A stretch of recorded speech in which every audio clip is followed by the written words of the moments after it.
हिंदी खबर।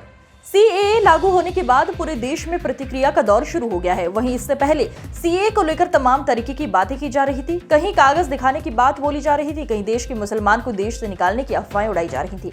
लेकिन आपको बता दें कि कल केंद्र सरकार ने सीएए को लेकर अधिसूचना जारी कर दी है। इस संदर्भ में सभी जिले की पुलिस को हाई अलर्ट को रहने को कहा गया है और इसके आदेश दिए गए हैं। वहीं आपको बता दें, आज से रमजान का महीना शुरू हो गया है। जब अयोध्या के रिपोर्टर ने मुसलमानों के बीच जाकर सीएए को लेकर बात की, तो आप देखिए अयोध्या के मुसलमानों ने क्या कुछ बोला इस खास रिपोर्ट में।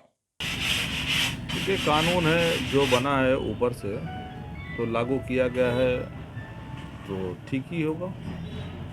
बाकी अब उसका पूरा प्रोफार्मा पढ़ा जाए, देखा जाए कि क्या है उसके अंदर। तो अभी चूँकि हमने पूरा देखा नहीं है उसका प्रोफार्मा कि क्या प्रोफार्मा है। प्रोफार्मा आए देखते हैं, इसके ऊपर देखा जाता है।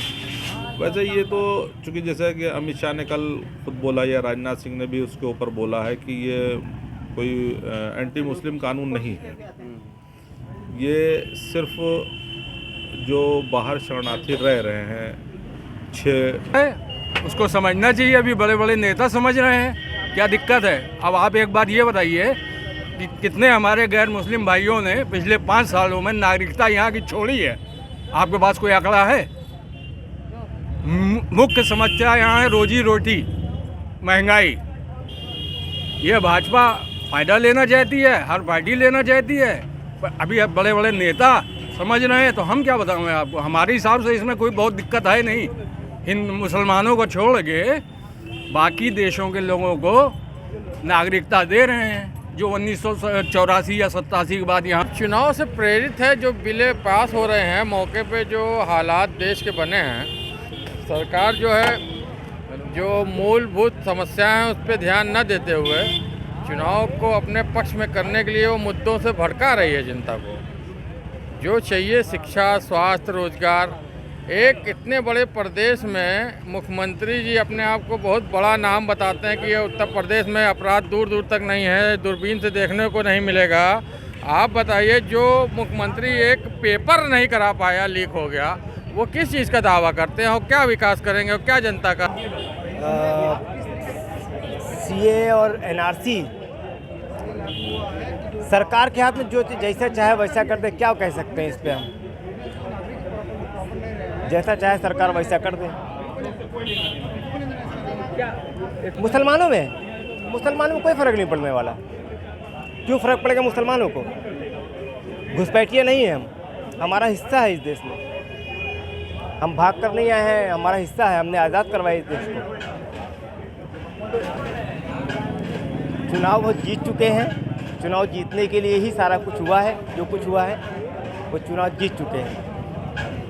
चुनाव का ही सारा गेम है। क्या है जो आप अरे कह रहे हैं कि ये सही नहीं है? हमें इतने दिन से सब गिरा रहे हैं, तोड़ रहे हैं, फोड़ रहे हैं, हमें भी पूछ लो क्या है। हमें टारगेट बना रहे कम है। क्या ऐसा है सकते भाई, इतनी 12 करोड़ 13 करोड़ मुसलमान, उनको कहाँ भेज देंगे? 22-25 करोड़ उनको कहाँ भेजेंगे भाई? वो कहाँ जाएंगे? जबकि उन्होंने अपना हिंदुस्तान को अपना वतन बना लिया, तो वो कहाँ जाएंगे? वो बस करो, हमारे उस्ताद से ले लो वहाँ इंटरव्यू। अल्पत करते हैं, ये चुनावी मुद्दा है और क्या। हमारी राय भैया बहुत ठीक पारित हुआ है। इसको सीए और एनआरसी सब होना चाहिए, लेकिन अगर ये सही तरीके से हो हर आदमी के, उसमें कोई बहुत ज़्यादा तासुब वाला मामला ना है तो अच्छी चीज़ है। कोई गलत बात थोड़ी है। पता होना चाहिए कौन हमारे देश का है, नहीं है, कोई गलत नहीं है। तो ऐसे लोग इस तरह भाषण नहीं करेंगे तो उनकी रोटी चलेगी कैसे?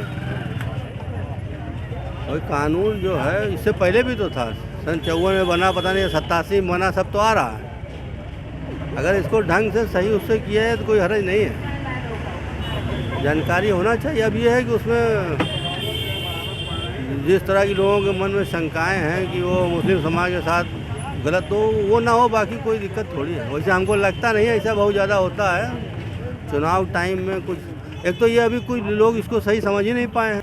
भाई हमारी राय यही है कि भाई इसको फीलिंग फैलाना है और आपस में भेदभाव फैलाना है और हिंदू मुस्लिम करके जो है ये जीतना है किसी तरह से। बस मेन मकसद उनका यही है कि भैया फीलिंग फैलाओ, देश में राज करो। चुनाव से पहले ये उचित नहीं है, ये उचित नहीं है। हर आदमी को जो है अधिकार है यहाँ रहने का। जो गलत है उनको यहाँ से हटाया जाए, जो यहाँ सही से हैं, जो पुराने हैं, जिनके पास सब कुछ है, उनको यहाँ रहने का अधिकार है और वो रहेंगे।